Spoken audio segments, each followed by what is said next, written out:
sacrifice. You get to pick your damn sacrifice. That's all. You don't get to not make one. So you're sacrificial whether you want to be or not.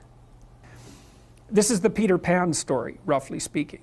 Peter Pan is this magical boy.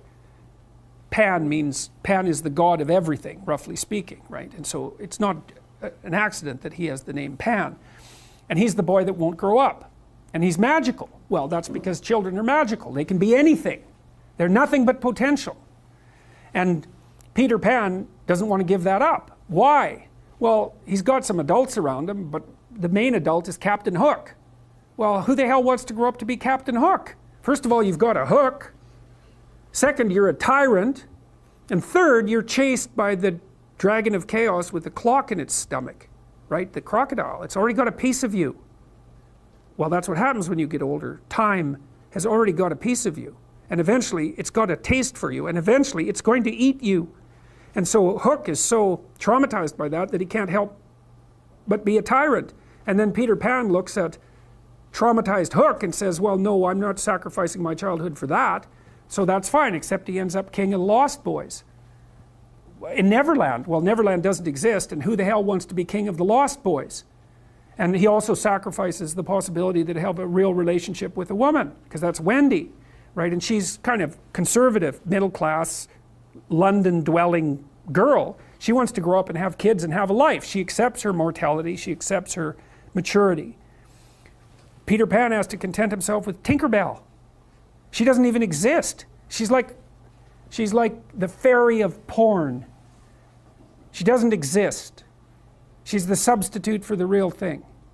And so, but the dichotomy that you're talking about is very tricky, because there's a sacrificial element in maturation, right? You have to sacrifice the pluripotentiality of childhood for the actuality of a frame. And the question is, well, why would you do that? Well, one reason is it happens to you whether you do it or not. You can either choose your damn limitation, or you can let it take you unaware when you're 30, or even worse, when you're 40. And then that is not a happy day. And I see people like this, and I think it's more and more common in our culture, because people can put off maturity without suffering an immediate penalty. But all that happens is the penalty accrues. And then when it finally hits, it just wallops you, because when you're 25, you can be an idiot. It's no problem. Even when you're out in a job search, it's like, well, you don't have any experience and you're kind of clueless. It's, yeah, you're young, it's no problem. That's what young people are like, but they're full of potential. Okay, well, now you're the same person at 30. It's like people aren't so thrilled about you at that point. It's like, what the hell have you been doing for the last 10 years? Well, I'm just as clueless as I was when I was 22. It's, yeah, but you're not 22. You're an old infant, right? And that's an ugly thing, an old infant. So part of the reason you choose your damn sacrifice, because the sacrifice is inevitable, but at least you get to choose it. And then there's something that's even more complex than that in some sense, is that the problem with being a child is that all you are is potential, and it's really low resolution. You could be anything, but you're not anything. So then you go and you adopt an apprenticeship, roughly speaking, and then at least you become something. And when you're something, that makes the world open up to you again. Like if you're a really good plumber, then you end up being far more than a plumber, right? You end up being a good employer. Not that plumbers, I'm not putting plumbers down. It's like more power to plumbers. They've saved more lives than doctors.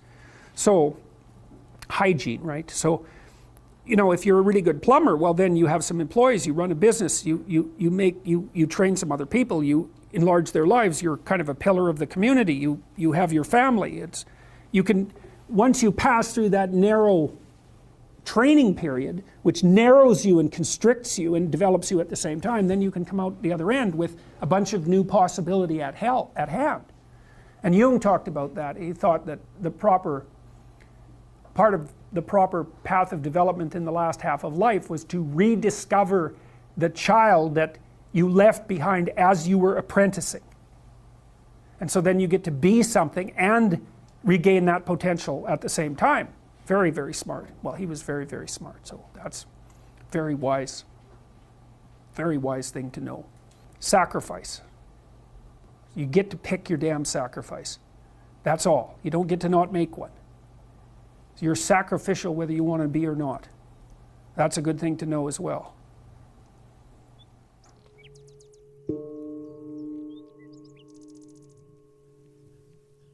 Dostoevsky said that in Notes from the Underground, a great, great book. And he said, I love this. It was an early criticism of the notion of a political utopia.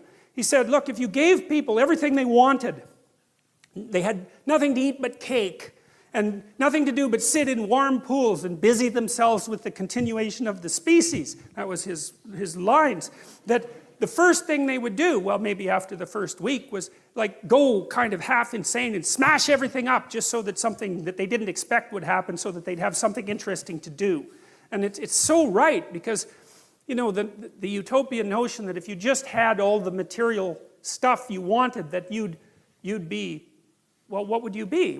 What would you do? Would you just sit on the couch and watch TV? I mean, you'd be, I don't know what, you'd be cutting yourself just for entertainment in no time flat, and that's the sort of thing that people do. And so we're not adapted for security and utopia. We're adapted for a certain amount of security because, we are vulnerable, but mostly we want to have one foot out where we don't know what the hell is going on, because that's where you're alert and alive and tense and with it. And I believe this, and I believe it actually has something to do with the hemispheric structure of the physiology of your brain, is because the right hemisphere looks roughly adapted to what you don't know, and the left hemisphere, and this is an oversimplification, but a useful one, is adapted to the world that you do know, and the right place for you to be is halfway between them. Because and you can tell that. That's what's so cool. And this tells you that this is actually reality that's manifesting itself to you. That sense of active engagement you have in the world when things are working well for you, where you should be at the right time. You're alert and on top of things and engaged, and you don't have much of a sense of time, and the sense of the tragedy of life sort of recedes. And that's when you've got one foot where it's secure and one foot out in the unknown, and your brain signals to you that you're in the right place by making what you're doing meaningful. And that sense of meaning is actually a neurophysiological signal that you've got the forces of the cosmos properly balanced in your being at that moment. And that's why it feels so good. And then, well, what else could it possibly be? I mean, our brain is capable of looking beyond our vision. That's what it's for.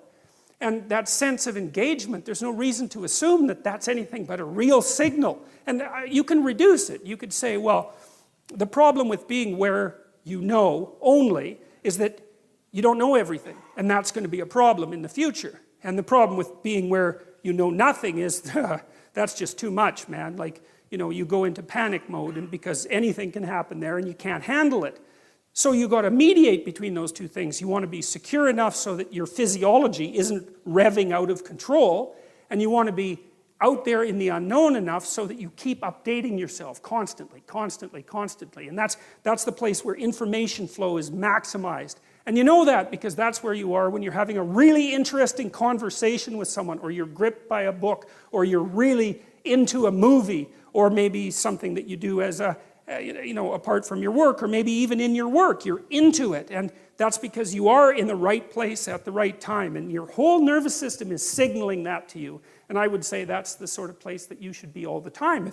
Of course, you can't be, because no one's perfect, but that's the recreation of paradise on earth. It's something like it, because you are in the right place at the right time when that is happening. And so we're mobile creatures, right? We need to know where we're going, because all we're ever concerned about, roughly speaking, is where we're going.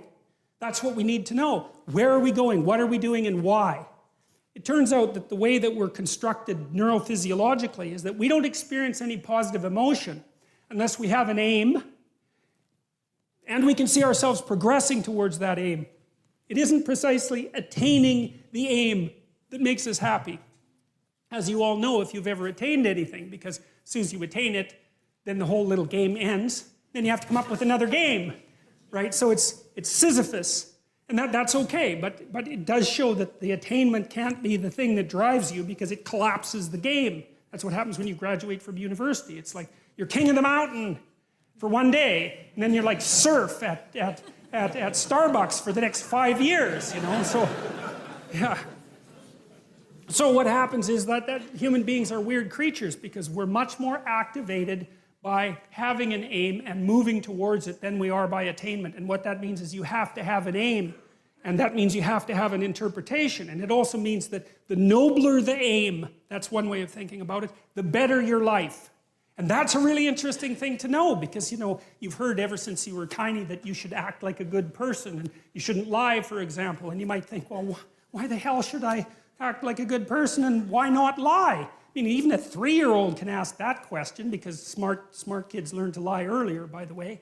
And they think, well, why not twist the fabric of reality so that it serves your specific short-term needs? I mean, that's a great question. Why not do that? Why act morally? If you can get away with something and it brings you closer to something you want, well, why not do it? These are good questions. It's not self-evident. Well, it seems to me tied in with what I just mentioned. It's like you destabilize yourself and things become chaotic. That's not good. And if you don't have a noble aim, then you have nothing but shallow, trivial pleasures, and they don't sustain you. And that's not good because life is so difficult, it's so much suffering, it's so complex. It ends and everyone dies and it's painful. It's like without a noble aim, how can you withstand any of that? You can't. You become desperate, and once you become desperate, things go from bad to worse very rapidly when you become desperate. And so there's the idea of the noble aim. And it's not something, it's something that's necessary. It's the bread that people cannot live without, right? That's not physical bread. It's the noble aim. And what is that? Well, it's to pay attention. It's to speak properly. It's to confront chaos. It's to make a better world. It's something like that. And that's enough of a noble aim so that you can stand up without, you know, cringing at the very thought of your own existence, so that you can do something that's worthwhile to justify your wretched position on the planet. And whatever it is that is you has this capacity to experience reality and to transform it, which is a very strange thing, you know. You can conceptualize a future in your imagination, and then you can work and make that manifest. You participate in the process of creation. It's an amazing idea because it gives consciousness a constitutive role in the cosmos.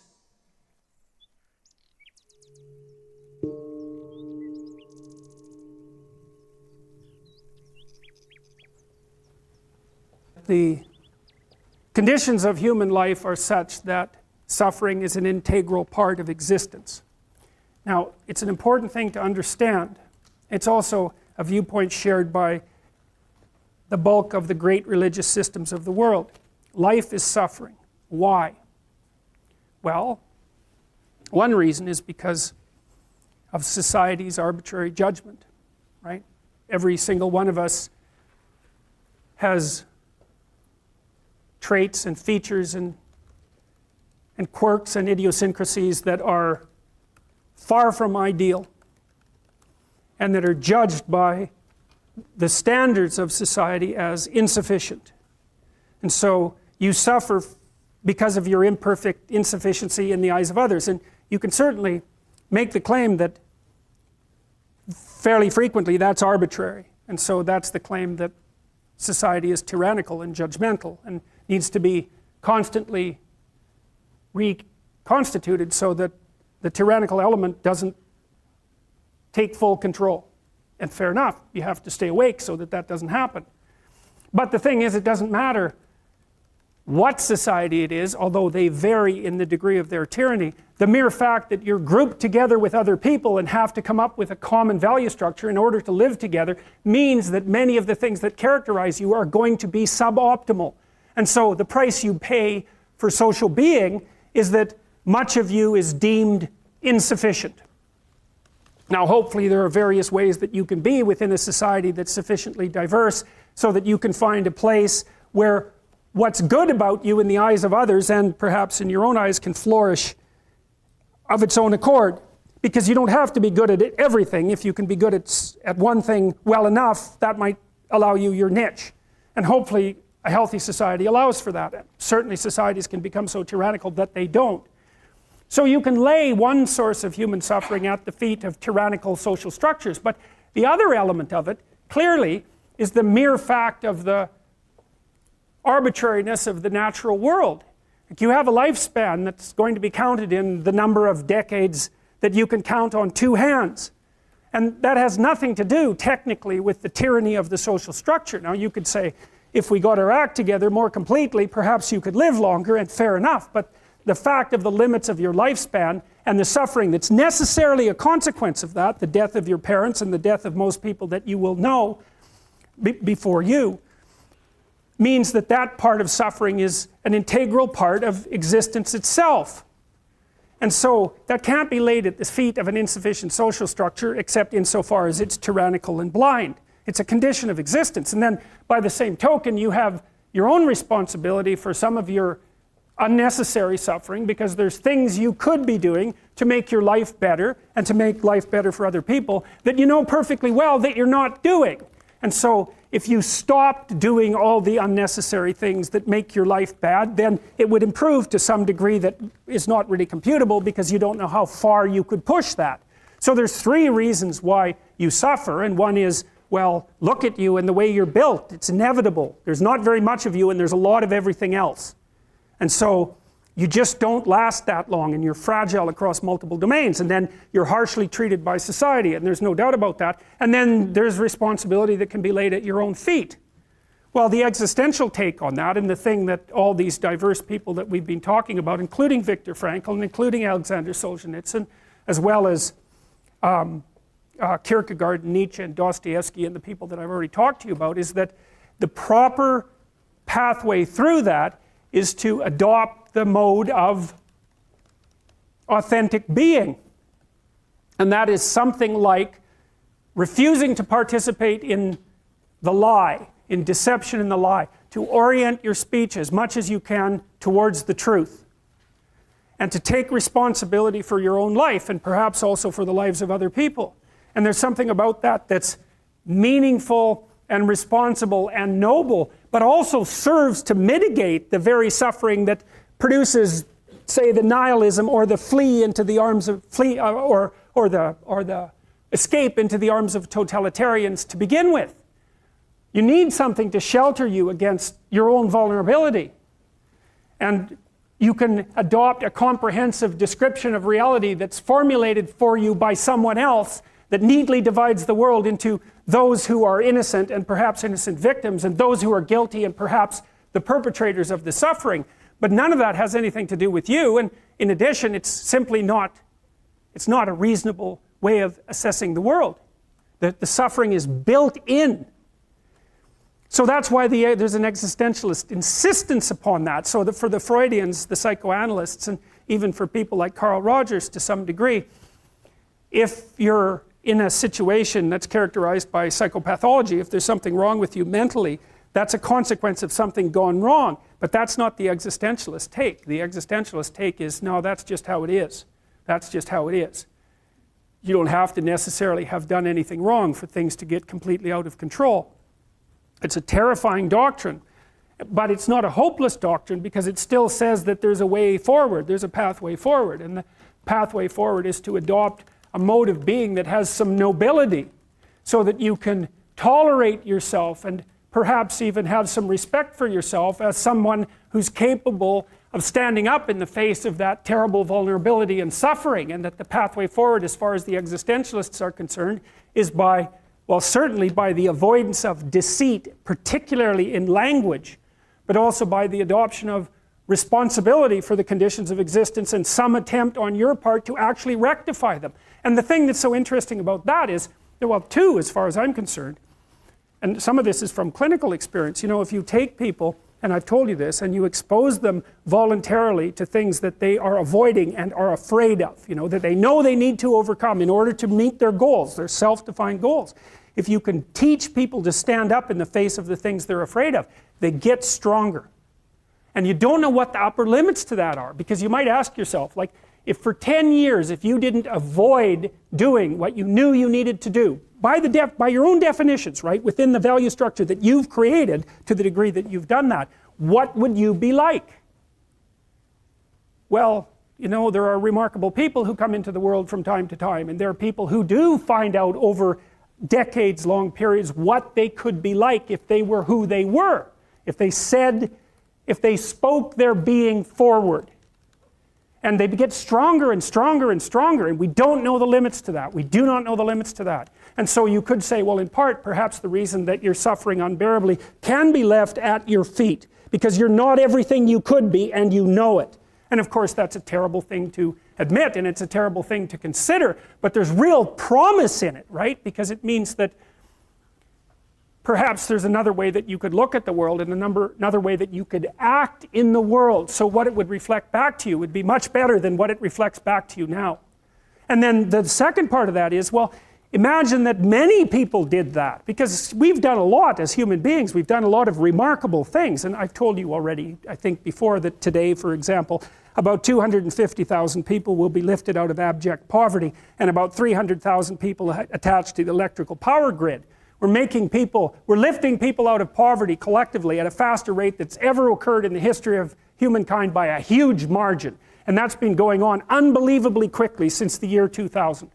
The UN had planned to have poverty between 2000 and 2015, and it was accomplished by 2013. So there's inequality developing in many places, and you hear lots of political agitation about that. But overall, the tide is lifting everyone up, and that's a great thing. And we have no idea how fast we could multiply that if people got their act together and really aimed at it. Because, you know, my experience is with people that we're probably running at about 51% of our capacity. I mean, you can think about this yourselves. I often ask undergraduates how many hours a day you waste, or how many hours a week you waste. And the classic answer is something like 4 to 6 hours a day. You know, inefficient studying, watching things on YouTube that not only do you not want to watch, that you don't even care about, that make you feel horrible about watching after you're done. That's probably 4 hours right there. You know, you think, well, that's 25 hours a week, it's 100 hours a month, that's 2.5 full work weeks, it's half a year of work weeks per year. And if your time is worth $20 an hour, which is a radical underestimate, it's probably more like 50 if you think about it in terms of deferred wages. If you're wasting 20 hours a week, you're wasting $50,000 a year. And you are doing that right now. And it's because you're young, wasting $50,000 a year is a way bigger catastrophe than it would be for me to waste it, because I'm not going to last nearly as long. And so if your life isn't everything it could be, you could ask yourself, well, what would happen if you just stopped wasting the opportunities that are in front of you? You'd be, who knows how much more efficient? 10 times more efficient, 20 times more efficient. That's the Pareto distribution. You have no idea how efficient people get. It's off the charts. Well, and if we all got our act together collectively and stopped making things worse, because that's another thing people do all the time, not only do they not do what they should to make things better, they actively attempt to make things worse because they're spiteful or resentful or arrogant or deceitful or homicidal or genocidal, or all of those things all bundled together in an absolutely pathological package. If people stopped really, really trying just to make things worse, we have no idea how much better they would get just because of that. So there's this weird dynamic that's part of the existential system of ideas between human vulnerability, social judgment, both of which are major causes of suffering, and the failure of individuals to adopt the responsibility that they know they should adopt. And that's the thing that's interesting too, is that it isn't merely that your fate depends on whether or not you get your act together and to what degree you decide that you're going to live out your own genuine being. It isn't only your fate, it's the fate of everyone that you're networked with. And so, you know, you think, well, there's 7 billion people in the world. We're going to peak at about 9 billion, by the way, and then it'll decline rapidly, but 7 billion people in the world, and who are you? You're just one little dust mote among that 7 billion, and so it really doesn't matter what you do or don't do, but that's simply not the case. It's the wrong model, because you're at the center of a network. You're a node in a network. Of course, that's even more true now that we have social media. You'll know 1,000 people, at least over the course of your life, and they'll know 1,000 people each, and that puts you one person away from 1 million, and 2 persons away from 1 billion.